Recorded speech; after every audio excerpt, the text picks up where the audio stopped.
Yeah. I love my HBCU. And boy, I love it, love it. I love it, love it. I love my HBCU. And man, I hope my team they won one. Yeah. I hope my team they won one. Yeah. Man. I hope my team they won one. I hope my team they won one. Yeah. I tune into the HBCU Sports Lab to see if my team won or lost. If they lost, I'm quiet as a mouse. But if they won, keep tab. I'ma do the dab, yeah. Dr. Cavil, he know what he be talking about. Mike and Charles, they know what they be talking about.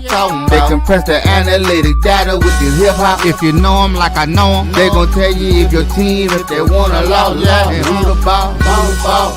So listen to Professor, yes sir, and pay attention, cause he gon' teach a lesson. This is Dr. Cavil with Inside the HBCU Sports Lab with Mike Watson, Charles Bishop, and A.D. Drew. Welcome to the episode 784. As we are getting it done, it should be 787, I should say. Boy, we count them up. Can we get to 790? We shall see. Welcome to episode 787 of Inside the HBCU Sports Lab radio show and podcast, the show that's covering the sporting HBCU diaspora, all things HBCU sports for institutions, large and small, from the NAIA to the NCAA. We share insights and information on the HBCU sports culture, HBCU athletic aesthetics, to facilitate the story of HBCU athletic programs and the business of HBCU sports. In short, we just call it HBCU sports pedagogy. I'm your host, Dr. Kenyatta Cavil, along with my co-host, Mike Watson and Charles Bishop. And we're filming from our home studios and sending a signal live, KCUH 1230 AM studios with the Texas Radio Hall of Famer, multi-Hall of Famer, if you would, Ralph Cooper, in the beautiful home of Texas Southern University from Houston, Texas. With that being said, let's bring everybody on board. It is officially March, and you know what that means. Everybody needs to seek to put on their dancing shoes. Some people are going to get to dance a little longer than others, starting with your conference tournaments and then the big dance. Who gets to go to the NCAA, NAIA tournaments and chase a national championship? We also have the Black College Invitational Championship, which will be fascinating as well to see how that rounds up. But with that being said, let me go to everybody on board. Let me go to Big Mike. Big Mike, how are you doing today? Oh man, I am pretty good. I finally got a week of no travel after about 4 or 5 weeks straight. I am at home in Humble, Texas. I had a chance to vote. I see my man CB has his sticker. I should have worn mine. We could have been, and my frat shirt. We could have been twin brothers here, bald head and all. Voteless people is a hopeless people. Just remember that. It's important to vote. That's my one PSA. But yes, I had a chance to vote, take care of some other stuff. So it's just good to hear. And I'm excited to hear all this about March Madness. And we're going into baseball season as well. So good stuff. Charles, as Mike alluded to, I see you have your voting sticker on. Mike did his duty. Appreciate it. I did that earlier. I didn't want to play, but I'm glad to see y'all got it in there and got it done, because it certainly is necessary. I heard the lines in different places are still pretty strong. It's huge, folks. Big time. Exercising their duty, it seems like.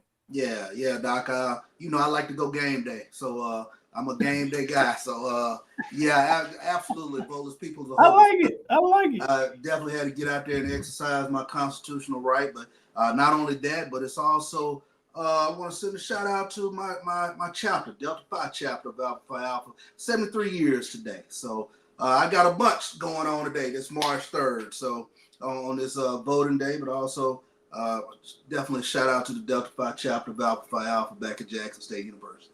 Yeah, shout out to Delta Phi chapter. Boy, I tell you, looks like I might have to stop by the house. I have something in the car. I think I got maybe,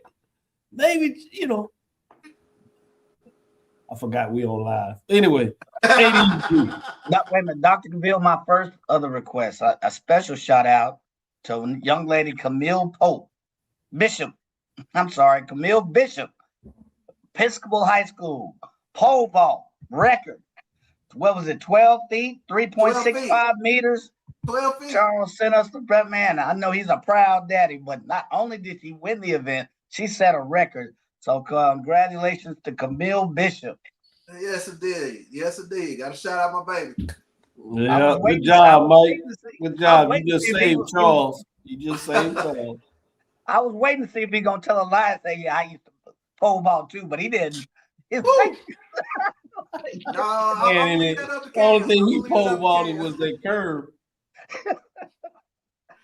I wish. No. Hey, Drew, how you doing today? You know, you talk about the dancing shoes, Dr. Cavil. There's always going to be a run on the local CVS or Walgreens as people's blood pressure medicine. They will find out very fast how well their blood pressure pills work during this time of the year, especially when their team is in a 1 or 2 possession ball game down the stretch and their team is on the bottom side of it. Hope I don't have to experience any of that over the next 4 days. So I just want to throw that out there. But also, for me, it's today also is a kind of a bittersweet day. It's it was my grandfather's birthday today. So he passed when I was in high school, but for some reason this day I could be doing whatever whenever and March 3rd, and it just hit me. Yeah, it's birthday. And at some point in time, my mother, I would either call my mother or she would call me, and we would be like, you know what today is, right?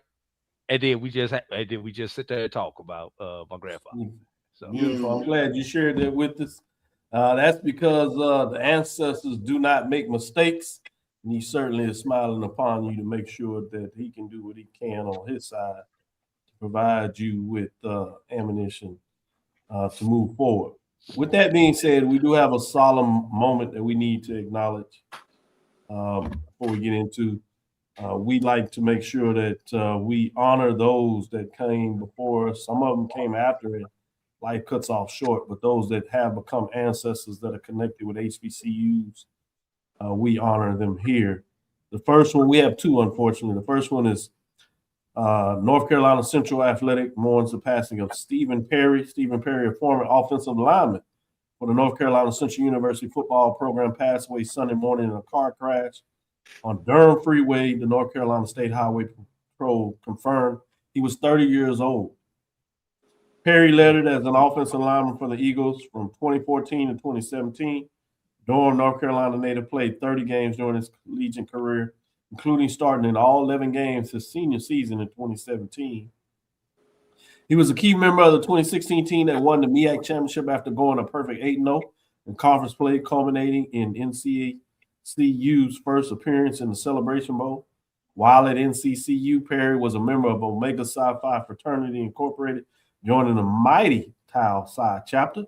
Perry graduated in 2018 with a degree in criminal justice, and he went on to join the North Carolina Highway Patrol. Perry attained the rank of Master Trooper, was a member of the 148th Basic Patrol School. He served Durham County throughout his career. Prayers out to him and all those are connected with him. Ex-Bethune-Cookman quarterback Dominique Ponder has died at 23. He's a Colorado quarterback, Dominique Ponder, and a former Bethune-Cookman signal caller died Saturday night at the age of 23. According to various media reports, Coach Deion Sanders announced Ponder's death Sunday. An emotional message on social media calling the third-year quarterback one of his favorites and asking for prayers for Ponder's family, teammates, and friends. Dom was one of my favorites. He was loved, respected, and a born leader. End quote. Sanders wrote on X. Let's pray for all that he knew him and had the opportunity to be in his presence. Lord, you are receiving a good one. Comfort us, Lord, comfort us. End quote. It looks like his was also a car accident, tragic moment. Then I also want to go a little outside of the HBCU. We never know, but obviously we're in time of stress in terms of a war, no matter what someone will call it. And that means those that are in service to the country that do not control when that decision is made, and we have some individuals that have lost their life serving this country. So I'd like to take a moment of silence for all these individuals at this period of time.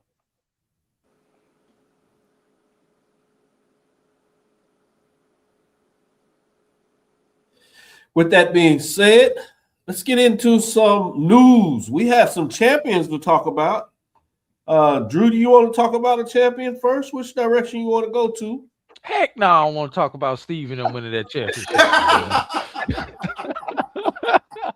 We had 4 of them. You could have chosen either one. Montage he did was pretty nice too. Well, I tell you. Yeah. You want me to go NAIA or NCAA? That's up to you. Yep, all right. Well, I could hit all of them, and we could say the news for some other news. How about that? But I'm gonna start off the radar. How about this?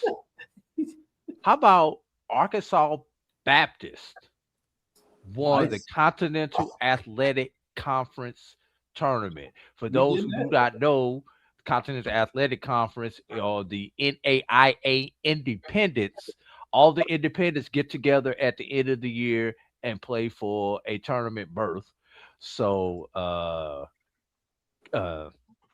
Arkansas Baptist won that particular matchup by a score of 82-78 over Georgia Gwinnett, and the tournament was hosted at Georgia Gwinnett. So they defeated the host team on their own floor.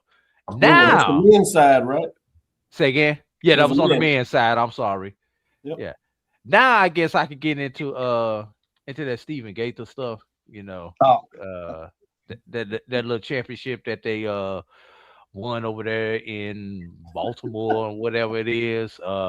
Winston-Salem defeated Fayetteville State, 2-time defending champion, Fayetteville State, by a score of 60-43. And I'm gonna be honest with y'all, Dr. Cavil. The game was not even that close, and they won by 17. Right. So that took care of the women's side there, and on the men's side, in an excellent ball game, back and forth ball game, Fayetteville, the matchup that everybody wanted to see, Fayetteville State and Bluefield State, the two teams that literally made a coaching trade during the offseason. Wound up on the opposite side of the bracket and wound up playing for the CIAA championship. So Fayetteville defeated Bluefield 71-68. So Fayetteville was not able to do the double-double, but they were able to get one. So I'll just leave it right there. Did the double-double? Yes. Yeah, they did by winning the regular season and the conference championship. And then, of course, we had the HBCU AC, but I'm going to leave a little bit of beat out there for y'all if anybody want to get that. I need the meat. I need the meat for my house. Because especially considering your ties to one of the champions. Yes, indeed. Go ahead. Go ahead, Charles. All right, let's get it right here. All right, the Russ College Lady Bearcats, they won the 2026 HBCU AC Women's Basketball Championship. The Russ College Lady Bearcats have returned to the top of the HBCU AC, beating Talladega Lady Tornadoes 67-60 to claim the 2026 Women's Basketball Conference Championship. I am the best husband ever. Yes. Yes, indeed. Yes, indeed. Mike, what direction are you going? Well, heck, it's absolutely no meat on the bone from me. So I'm gonna go. You still got the men on in the HBCU AC, the upset. Oh, you know what? I'm gonna let you have because I thought we were talking about women. So y'all don't. I like that. I thought we were talking about women. I'm sorry. Oh, my bad. So we all supposed to be talking about women. So how about this? I will go a little bit off script, and I will go with a poster script that I got.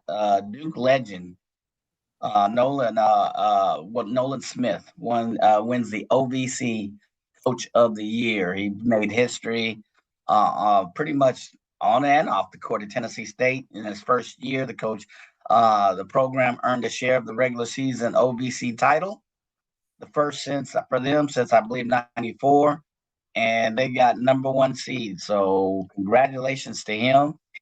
Accolades. I mean, you got to admit, Tennessee State finished the season with nearly average when what was he played his basketball where at Worcester State.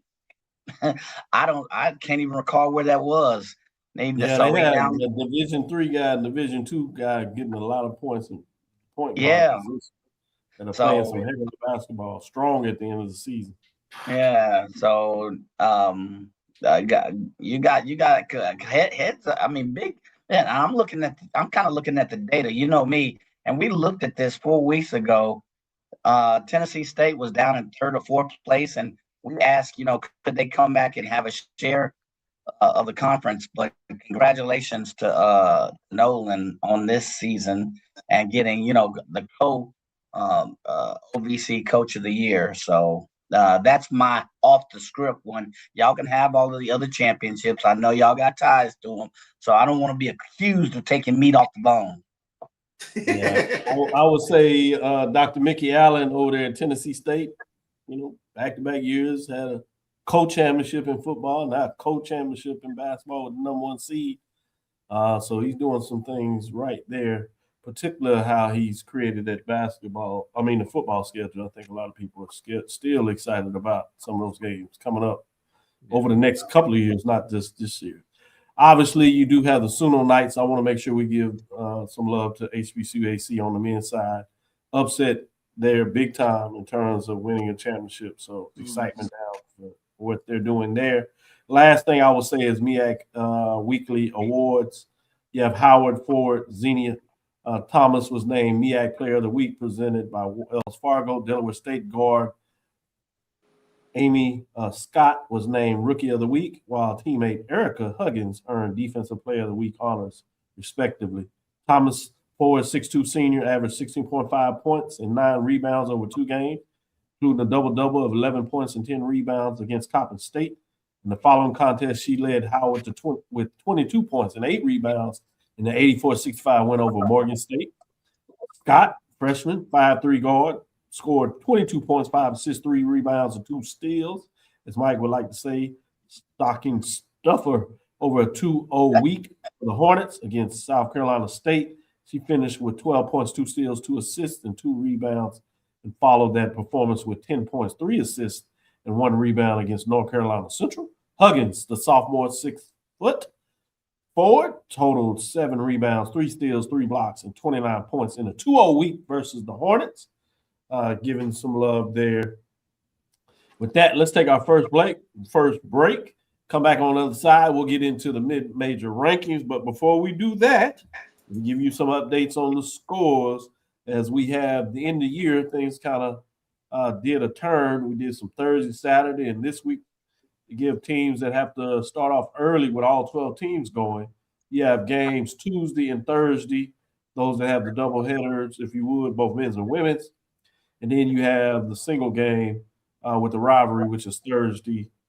In addition to that, that one will be Prairie View and Texas Southern. But in terms of women's game, Jackson State is up early big over Pine Bluff. That's 46-29 with 3:34 left in the third. You have Alabama State Southern in a really good game at this point. But the Hornets are up 40-35 over the Jaguars with 5:12 left in the third. Alabama A&M is getting it done against Grambling, 31-16, 2:38 left in the second quarter. Early on, also in the second quarter, is Alcorn State over Mississippi Valley State, 20-10 with 9:51 left in the second quarter.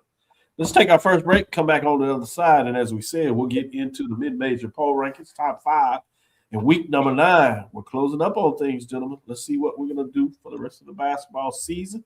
And your thoughts on this week's poll. Stick with us. Be right back after this next break. For over 30 years, HBCU Image has been more than just an apparel store. We've been a movement, a statement, a legacy.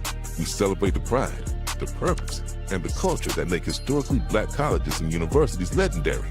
Whether you're a student or a lifelong supporter, our gear lets you wear your HBCU story with confidence and style. Because when you wear HBCU image, you're not just wearing clothes. You're wearing culture. You're wearing pride. You're wearing purpose. HBCU image, a Kenny T's company. From cancer care to accidental injuries to cardiac care, we all know that there are times that you can't control what happens in your life. But with Globe Life Family Heritage, you can be prepared to weather the storm when it comes. Call Dr. Beverly Eagle Rogers at 877-300-8269 or visit the website at globelifefamilyheritage.com.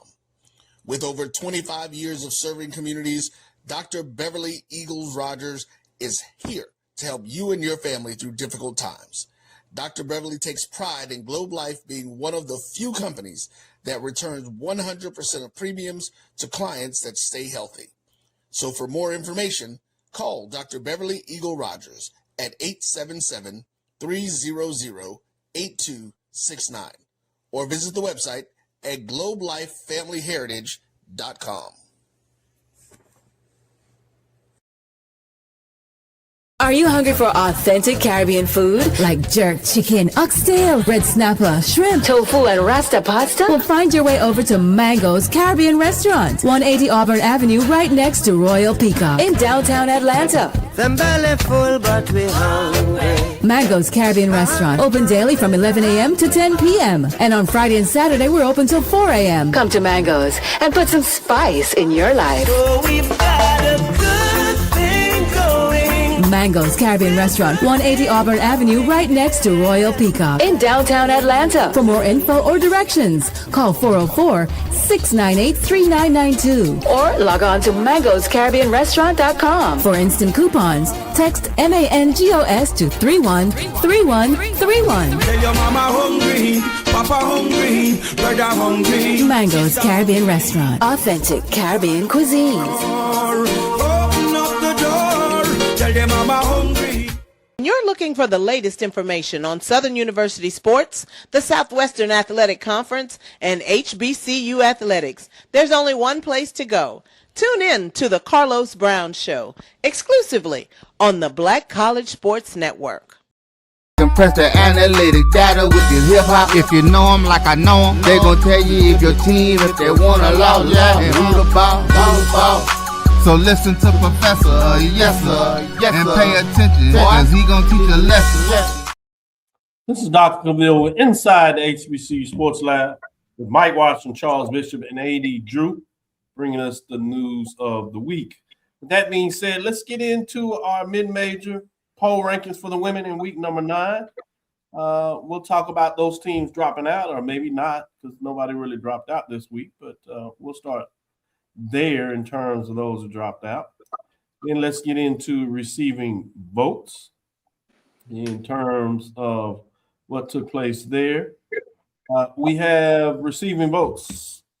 Bowie State Lady Bulldogs, 19-8, 10-5, 33.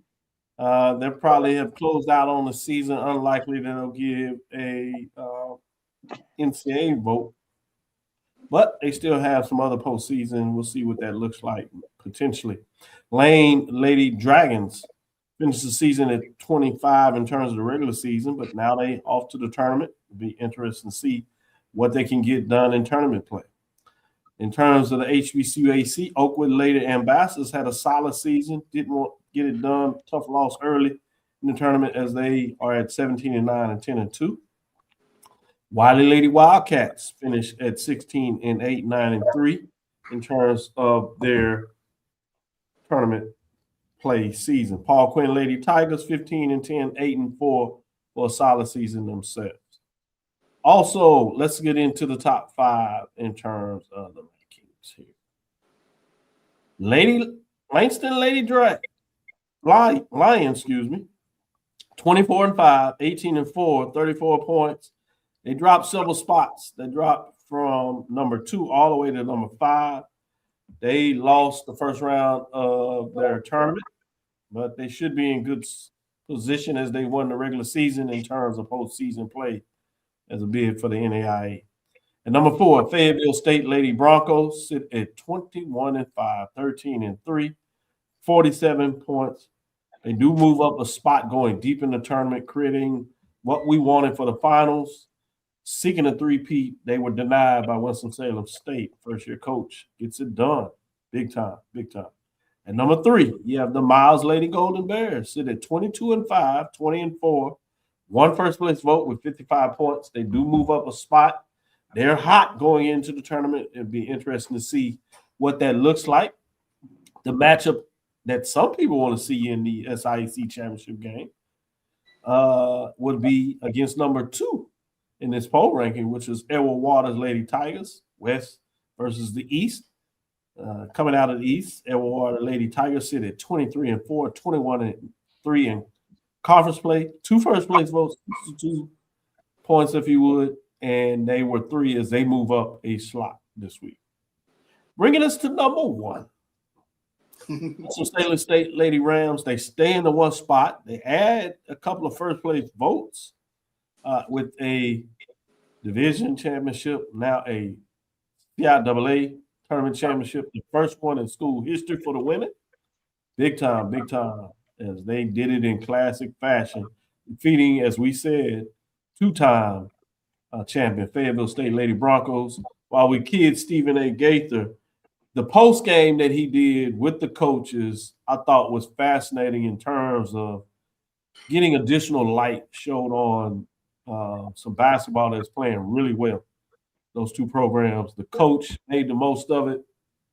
It was entertaining, and you could tell that they were jostling, but did it in a way. And as Winston State Ram Nation said, dominant. It's number 1, Winston-Salem State Lady Rams. Stephen Gaither told us early on, and they have showed up, and they've certainly got it done in terms of the regular season and postseason. They get it done 26-3, 14-12. You talking about for the record book, 6 first place votes, 67 points, and remain number 1. And it'll be intriguing. Can they hold on to that for postseason play in terms of their expectation of what do they want to get done? Regardless, at this point, they really have done a lot of good work. Charles, what are your thoughts on the top 5? Well, it's a reminder that we are in March. Disappointed to see Lynx lose their first round game, but like you said, they should be in good shape being the regular season champions. But I mean, when you take a look at 2, 3, 4, I think that's right on point. When you take a look at it, nobody playing a better ball to me right now. Edward Waters 10-0 over their last 10 games with a win over Miles. So that's huge going down the stretch. And then, shout out to Stephen Gaither, man, chumming the waters pretty nicely there in a joking matter. But, a little extra bulletin board. And Winston-Salem came out on top. So kudos to the Lady Rams for getting it done in the tournament. So. Good point. Mike, your thoughts? Yes, Mr. Stephen Abrams Gator, or whatever your middle name is. Whatever your government name is, I tip the hat to you. Congratulations on the Lady Rams. They won their first championship. Yay, you. All right. That's all I'll say to that. So, I agree with CB on one thing. 2, 3, and 4 are tough. Miles, they had that one, their second to last loss to Edward Waters. Edward Waters is playing tough. Winston-Salem, I would like to see a matchup because those 2, 3, and 4 teams all have something in common. They're holding their opponents to about 50 points a game on the defensive side, and on the offensive side, scoring about ranging going up between 60 to 64, 65 in total offensive output. So I would kind of wonder, what kind of game that would be when, if those 2 teams match up. But that 2, 3, and 4 is solid. No issues. Even the Lady Langston Lions, I always, mess with them about the conference they play into the teams, but they definitely are a solid 5. I think they lost I thought it was their second to last or last. I may have had the stats wrong. Game of the seasons, but they're looking tough as well. So nothing wrong, but that 2, 3, and 4 looks awfully. We know what the Winston-Salem can do, but that 2, 3, and 4 is tough especially down the last 5 games of the season. And you look at that winning percentage, I think it's 96, 97 point something percent between 2, 3, and 4 in their last 5 games. Nice. Mike with the data, Charles. How about that? AD Drew, what direction are you going with the top 5? I want to start off with a little bit of a data correction.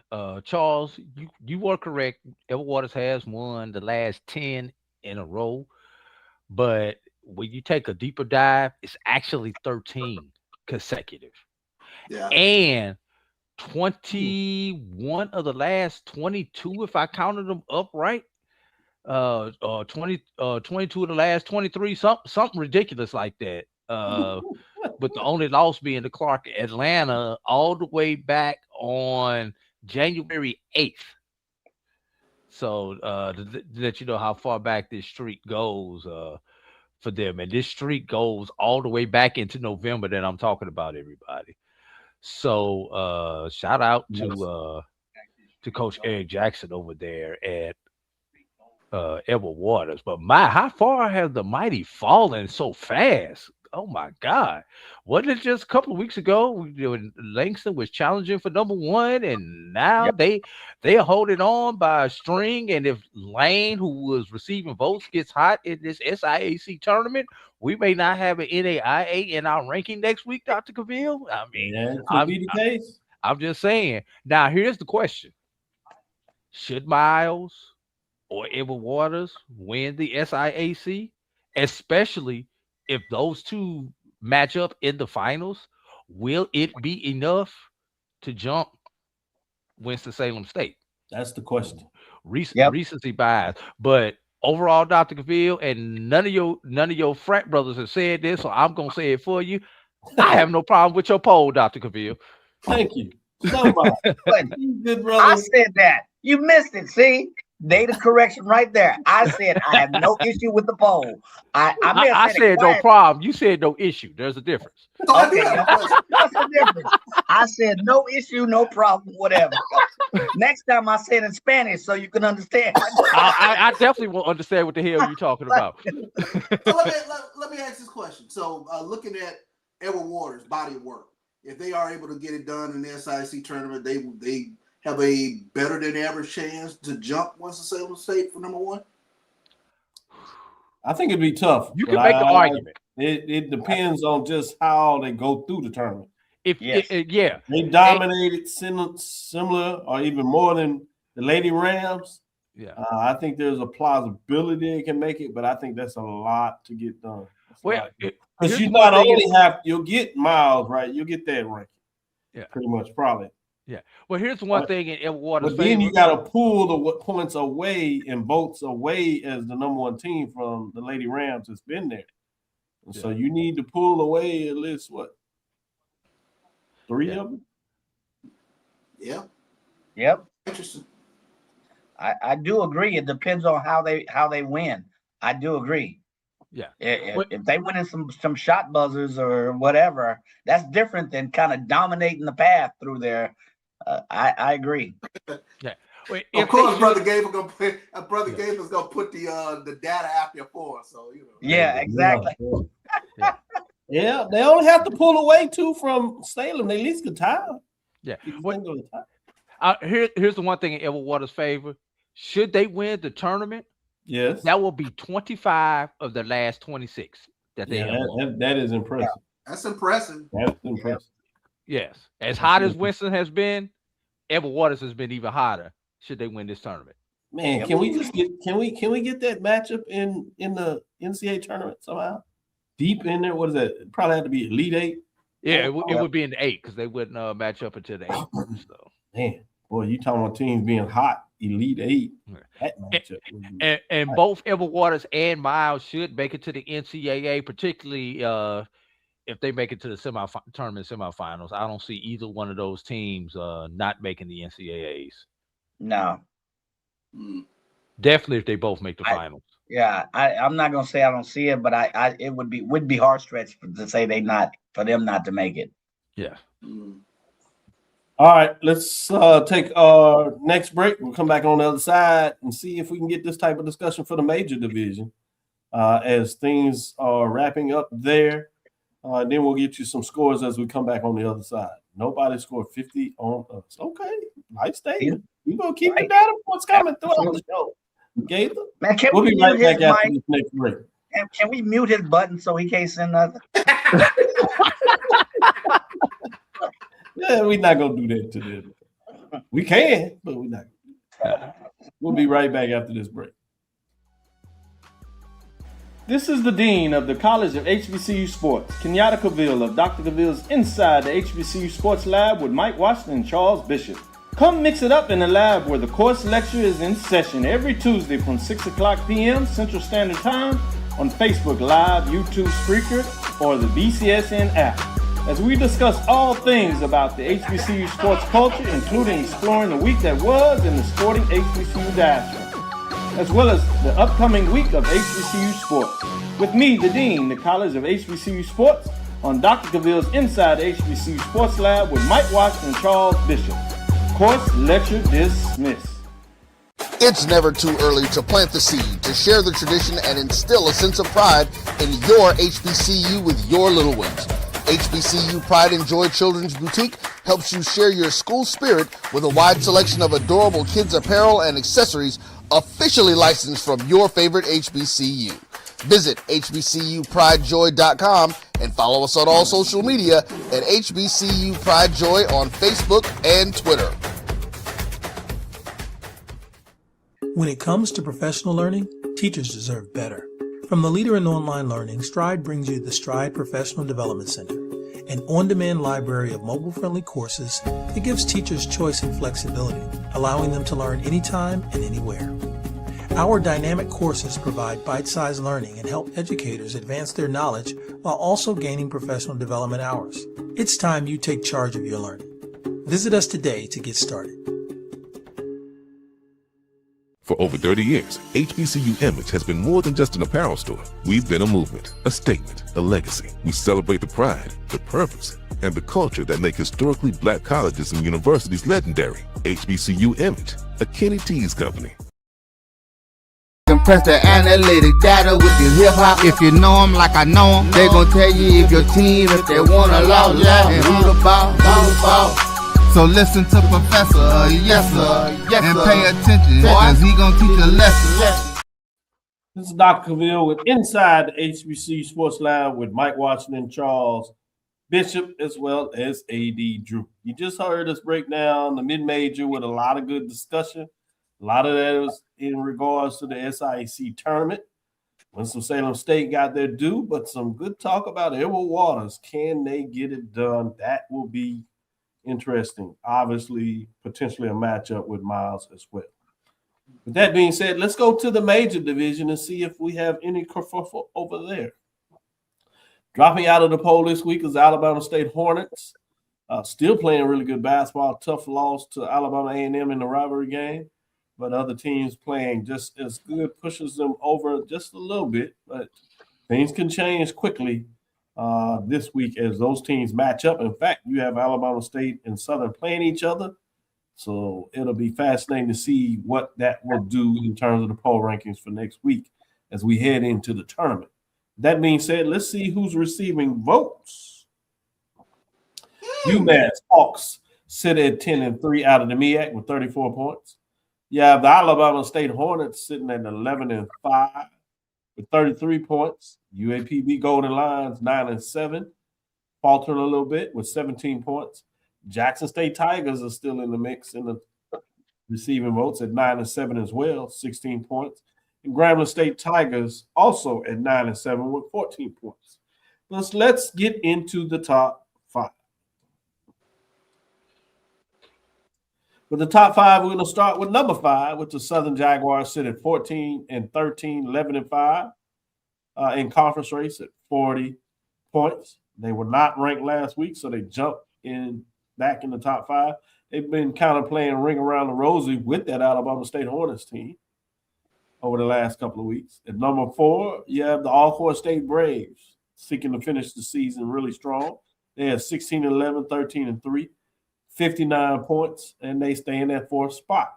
Bringing us to number 3, Norfolk State Spartans sit at 16-12, 11-2 with 1 first-place vote, 63 points. They are in the 3rd pole position, and they stay there in week number 9. Bringing us to number 2, Howard Bison, 22-7, 12-1, are seeking to close out the season for a regular season championship. They will have to face the 3 in terms of Norfolk State Spartans, so that will be fascinating to see, can they get that done. They have 3rd place votes, 75 points, and they remain at the 2 spot. Alabama A&M Bulldogs, big win over their rival, also allowed them to get at least a share of the championship and lock things up. Number 1 seed, Alabama A&M Bulldogs, sit at 19-9, 15-1, 15 straight wins after losing their opening game. They have not lost since and are seeking to close out in a fascinating fashion, creating history, much like Winston-Salem State. Alabama A&M Bulldogs do it for the first time at the Division I level for the women's program with the Alabama A&M Bulldogs. Shout out to the coach getting it done and the team players. Love the celebration they had. 4 first-place votes, 76 points, and they remain in the number 1 spot. Last week we had Dave on here, and I don't know if it's his old MEAC Kindred Spirits, but he had a little concern that Howard should be in that number 1 spot. He based a lot of what they were able to do in terms of the non-conference race, which certainly made a lot of sense. But I want to see what you all think in terms of the major division in week number 9. I'm going to start with you, A.D. Drew. I was just getting ready to go where Dave went last week. Right 5. I'm flipping 1 and 2, Dr. Cavil. I'm putting Howard ahead, especially when you consider what they have been able to do early, what they've been able to do consistently. Yeah, I've got to go with the Bison. And even if you left this right here where it is, yes, a top 5 victory this week would definitely vault Howard over Alabama A&M in the next poll. And so if you wanted to argue Alabama A&M is where they are, no problem. I can respect that. But a 2-3 matchup and W gets Howard to the number 1 slot versus the other way. If Norfolk defeats Howard, I'm leaving Alabama A&M at the number 1 slot going into next week. Southern in the 5 spot. You got a lot going on right there. I'm gonna say this right here, and I'm gonna leave it right there. And I know we're gonna talk about this. Real interesting race in the SWAC for 5, 6, 7, with everybody tied 9 and 7. So I'm going right there. Some of those teams that are receiving votes that I'm talking about. Everybody, be careful. Charles, it looks like you're ready to jump in here, so I'm gonna go to you without further ado. I can agree with AD with regards to Howard and Alabama A&M flipping, but listen. We get to the tournament. Be careful with that Southern Jaguar team.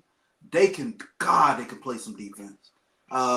They really swarm, and they'll be up around the tournament team. But I got an opportunity to put eyeballs on them this past week.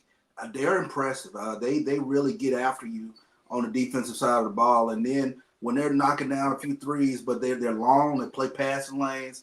They are a very dangerous team once we get to the tournament. So I know they've been playing, kind of like you said, Doc, kind of playing footsie with Alabama State, falling in and out at that 5 spot. But I can't wait till the tournament next week to see these elite teams, how they kind of match up with each other. And it's some very interesting matchups going into the tournament. I think, those receiving votes, you mentioned UAPB, Grambling, Jackson State. I don't know if it's addition by subtraction with Jackson State, but they seem to have kind of rallied around Coach Richards lately. So, I think we're in for a really, really fun tournament next week. Great points you make there. I agree. Southern's defense is tough, known for it, and they don't let you down this year. Only question I got is their ability to score. Yeah, that's fair. If you cannot turn the ball over on them, they can still play defense with you. But part of what they do on defense is also turn you over. If you can get a little better play, turn your point guard, not turning that ball over, they can get in some challenges in terms of being able to score. With that being said, Mike, I'll let you close out on this segment. What are your thoughts in terms of the main division for the women in week number 9? I'm basically just gnawing on the bone and eating the marrow because y'all didn't leave any meat on this thing. So I'm just sucking a little bit of sauce that's just left on them really good bones. All I can do is concur. I was looking at Howard versus Alabama A&M. You can't argue with the Bulldogs' record, but if you look at the last 10 games data shot and compare, and their average span of victory, and you've seen them play, I think you can make a legitimate argument. I hadn't had a chance to watch much, but I have seen Howard and the Bulldogs play. Howard looks like a really good team. It's kind of like the men's. They just woke up toward the middle of the season and decided we can play basketball again because they weren't at the top when we started the season. The other thing, back to CB's point, and he this is building off of his, I'm always weary of those teams who are strong in defense. So statistically, you look at Alabama A&M, who's leading the SWAC. It's actually, when it comes to women's basketball, it's Texas Southern, and then Grambling, Alabama A&M, and then Southern. The number one defensive teams are Alabama A&M and Southern. Southern's defensive press is awesome, and more specifically, their turnover margin and assist to turnover ratio is twice that of the second team in the SWAC. So defensive side, they're good, but if you look at where they're scoring offensively, they're somewhere middle of the road. So they can press you on the defense, but when it comes to offensive output, they got to hit a streak, so to speak. So, but you do for that reason statistically worry about a team that's that solid on the defensive side in a conference. So that's building off CB's point. So, but Howard also, if you look at their offensive output to defense, they're and compare them to like Alabama A&M, they're comparable, but I think Howard looks stronger statistically. That's just me. And I've only had 2 or 3 data points with each team. Go ahead. I'm sorry. Drew, AD, it looks like you want to say something. They started the season hot. They got caught by the snowstorm, and now they've gotten hot again. Can Maryland Eastern Shore get up in here? Yeah. That's a good one. Good call. Can they remember we started talking about Maryland Eastern Shore at the beginning, somewhere at the beginning? That's why I said they started hot. But and they fell off, but now they're back on it. Yeah, I'm just curious. Can they be the spoiler in the MEAC? Good stuff. Well, before we take the break, let me give you these scores. Alcorn State, the Braves over Mississippi Valley State by 14, 39-25 at the half. You have Alabama A&M, the Bulldogs over Grambling State. Tigers by 12, 37-25 at half. Well, it's moved into the third quarter, 9:40. Just kicked back off. You have Jackson State over Pine Bluff, 58-49, with 1 minute and 2 seconds left in the fourth. You got a good one where Southern just took the lead over Alabama State, 54-52, with 5:21 left in the fourth. As Alabama State was leading by 4-3, and Southern, I imagine, as Charles talked about, toughen up on the defense, probably got some steals in the three to put in the mix, and now they're at the top. That one probably will go down the stretch, and it should be an exciting one, so we'll keep you up on that. Let's take our last break. We'll come back on the other side, talk a little bit more about some games on Thursday for the women's side and some early thoughts on the tournament.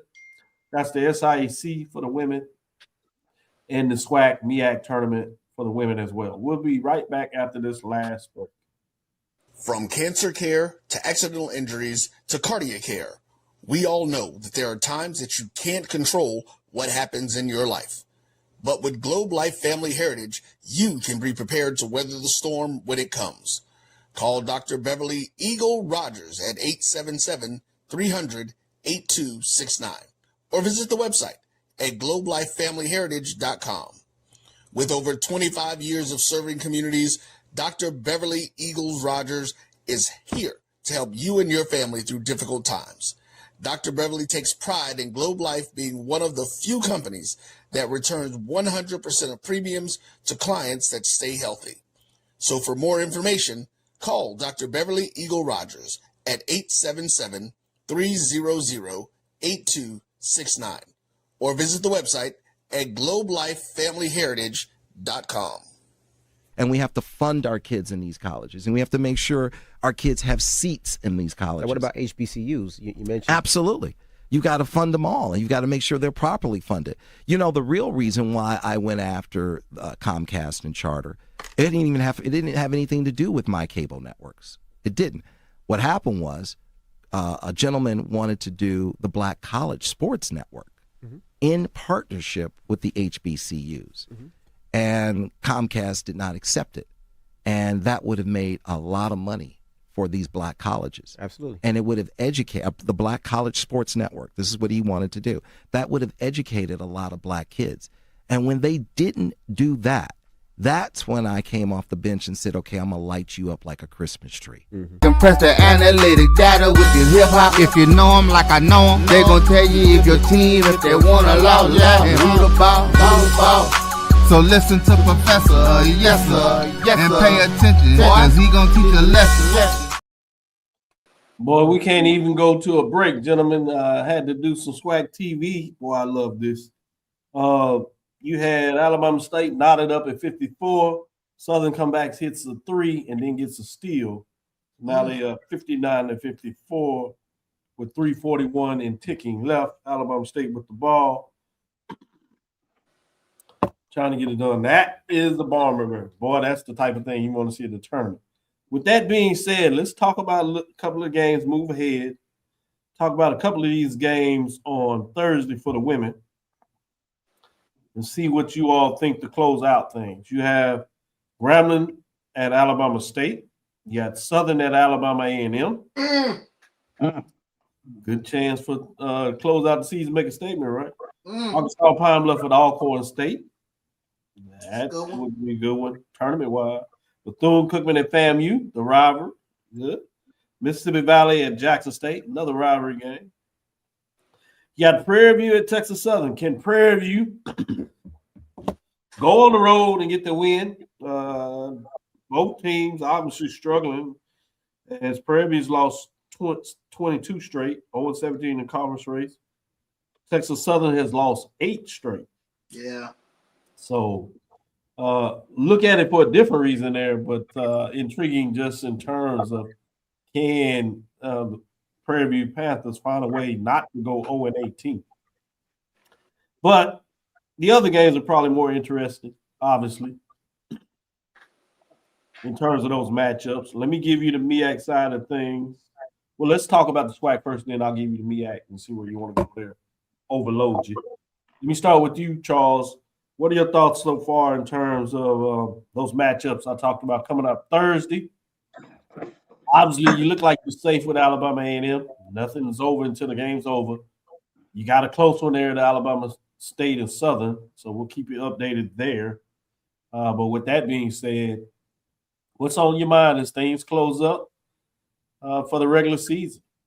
Huge opportunity for the Southern Lady Jaguars to make a statement at Alabama A&M and bloody their nose on the way to the SWAC tournament. And so that's the one I'm going to be paying attention to. I mean, they're the defending or their title was taken in terms of Alabama and A&M winning the regular season SWAC championship, but they still have a statement to make in terms of going into the 2026 SWAC tournament. So that's the one I'm going to be paying attention to. That's the marquee matchup for me this upcoming Thursday. Yeah, you're right. The way they're going 42-29, that will give them the regular season championship if they hold out. Somehow you get a miracle comeback. You're talking about that part of it. And then you have a chance for Southern to give a share of that to Alcorn State Braves, oddly enough. But let me go to you, AD Drew, in terms of your Thursday games.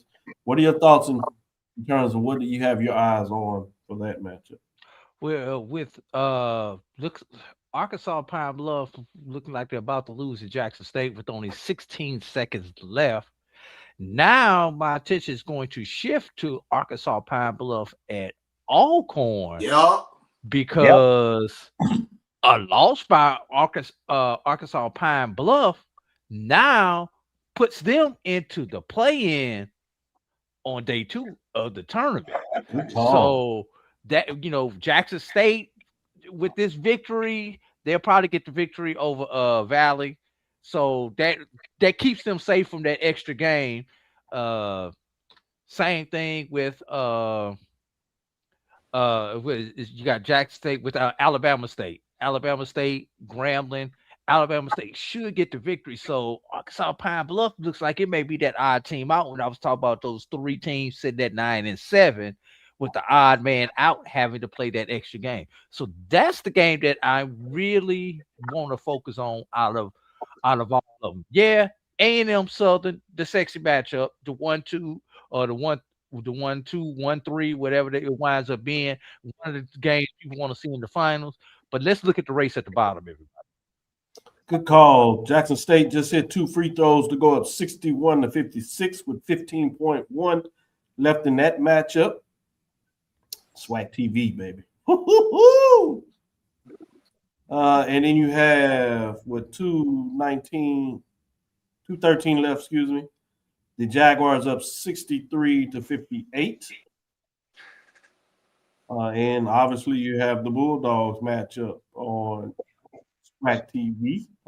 That one's in commercial break in terms of that matchup. So let me go to you, Mike. What are your thoughts in terms of those Thursday games based on some of these finishes that we're having here on Tuesday?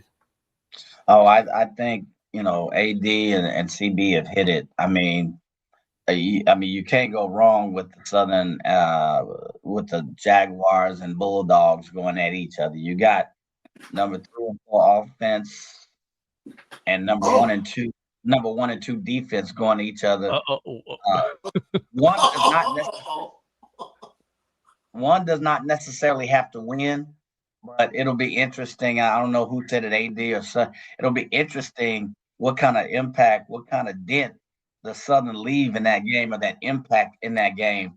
I also was looking at the Pine Bluff Alcorn State game as well, from the perspective of what kind of noise can Pine Bluff Mike, make. let me break in here because Charles is about to lose it. Pine Bluff just hit a 3 with 7 seconds left, so it's getting excited over there. While you talking there, he can't breathe. So go ahead, Mike. Finish. Sorry to interrupt. But with some of these games will do that to you. Yeah, Pine Bluff just hit a 3, and I was just saying, I was wondering what kind of dent can Pine Bluff make. That's the only reason I was making it. So that you saying it right. That game is 59-61 with 7.9 seconds. So yeah, as Drew was ready to bury Pine Bluff says, hey man, we got 7, 8, not so fast. Seconds left. They foul them, so they go into the line. They need to hit 2. Hit 1, they give them a chance. We'll keep you updated on that. Let's go back to Southern before I ask you my next question as we end this mix. Looks like they're in solid shape over there in terms of 135 left. It's a 4-point game. Jaguars up 63-59 in terms of what that matchup. And boy, I tell you, SWAC is fantastic, and the SWAC TV lets you live all of this live in action. That's not just doing the clicker from ESPN. You can go and see the action as it gets down. Let's go into the MEAC because I'm sure there's some excitement. Charles can breathe now. Should knock both of them down. Ball game. Yeah. Thank you for making sure you let him breathe because over there, boy, 63-59 is the final. He was looking some kind of way. So in the MEAC on the women's side, you have South Carolina State at North Carolina Central. Those teams are just trying to figure out how to close out their season with a win. You have Howard at Norfolk State. That's the matchup. I believe. You do have Delaware State and Maryland Eastern Shore. Talk a little bit about UMass. They should be able to get that, so they'll close strong. And you have Coppin State and Morgan. That is the Battle of Baltimore. With that being said, Mike, MEAC, I think obvious, but I have to ask. No need to ask. You got 1 and 2 in offense, 1 and 2 in defense going against each other. There's nothing else that needs to be said. Howard, Norfolk State. And not only that, this is a classic matchup between these teams over the last almost decade, Exactly. at least half a decade for sure. So you're right. It's a classic matchup with both teams playing well, and you just never know. Charles, you see anything any different there on the mid? Not at all. I mean, I think everything we gave Mike all the meat on that one. So yeah, it's Howard and Norfolk State. Well, I think I did more damage than anything. He just said no, it's obvious. And you saying it's obvious too. 80 Drew. I'm gonna ask you from the SIAC tournament perspective. You can start with the MEAC SWAC, but make sure you give some updates of what you're thinking in terms of what to watch out for in the SIAC tournament as well. All right. Well, let me get this. The loss by Norfolk really makes this thing interesting if Norfolk were to lose tomorrow, because coupled with a Maryland Eastern Shore win, those two teams would be tied at 11-3. And if you use the common tiebreakers, they split on the season. So now you wind up going through record against the best. Maryland Eastern Shore has a victory over Howard. Yeah. So that would mean probably Maryland Eastern Shore gets the tiebreaker and actually winds up at the number 2 seed. They also lost head-to-head, right? Norfolk State. They split. Right. So normally you go to your record against the best team. Maryland Eastern Shore has a win over Howard, where Norfolk would be 0-2 should they lose Thursday. No, the other one is point differential. Sometimes they do point differential. Right. I don't know what the MEAC does, but if they go I'm just tying if that's the one you're right there. But if they do point differential, then the tiebreak goes to Norfolk State. So it'll be interesting to see what is the tiebreak rule. Which order if that happens, and we'll play that out and see who wins before we get into that. But we might slide that in a little bit on Thursday's show to give you some updates there. But that's fascinating. Give me some stuff on the SIAC. Man, any one of 3 teams could win the. Actually, any one of 4 teams could win the SIAC. Really? Yeah. Don't sleep on Lane. Okay. We know the obvious too. Don't sleep on Lane. Clark Atlanta is a team. If their outside shot is falling, they are a dangerous team. And a sneaky good team is Allen. I don't know what makes Allen good. I've seen them play, but they find ways to win. That's why I say Allen is a team that could do something. But and don't ask me to pick, because Coach Jackson, that's my boy. Coach Pete and Miles, that's my boy. And ain't no way in hell y'all gonna have me put it on wax which one of them I'm picking for and which one of them I'm picking against, y'all. I just want y'all to know that. Who you going with, AD? Look. I rocks with both of them. I'll go smoke a cigar with both of them right now if they invited me. So that's the thing with that, man. So but it's gonna be good. All games. You can't give all that analysis and then crawfish out. Oh no, I just did. You're crawfishing out. Come on. I just did. No, but all games will be streamed on ESPN Plus. And I believe the men's championship game is actually going to be on the U, if I remember correctly. So make sure you check out the SIAC. Couldn't finish. 63-62 Southern tried to have a layup, left it short on the rim. Alabama State takes up a shot, misses the shot. Rebound by Southern and the foul. Yeah. 24.3 seconds left in that matchup. We do have a final, as you alluded to, AD Drew. Jackson State over Pine Bluff 63-59. The Valley Alcorn games got a little closer. The Braves still lead by 7, 47-40, with 3:47 left in the third.